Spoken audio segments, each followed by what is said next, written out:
alarm sensitivity. Alarm sensitivity controls how easily the camera reacts to motion. At higher sensitivity, the camera will trigger alerts and recordings even for small movements like pets, shadows, or swaying branches.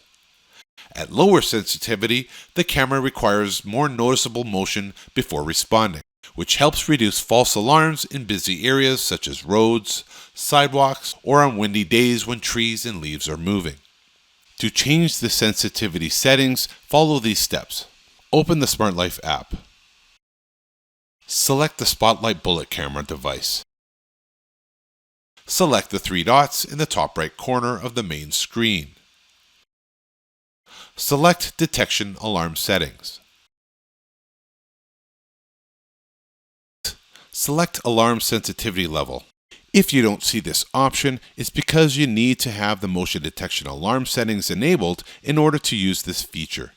So select Motion Detection Alarm, and now you can select alarm sensitivity settings. Select Low, Medium, or High. Since every environment is different, there isn't one setting that works for everyone.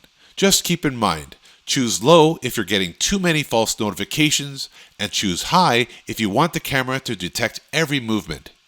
Medium is a balanced option in between. This concludes the alarm sensitivity settings video tutorial for the OSI Spotlight Bullet Camera. Watch the following videos to ensure your settings are correct. This includes motion detection, human detection, activity area, alarm sensitivity, and night vision and motion activated spotlight. You can also learn how to view and save motion captured clips. You can find the direct links to these videos in the description of this video.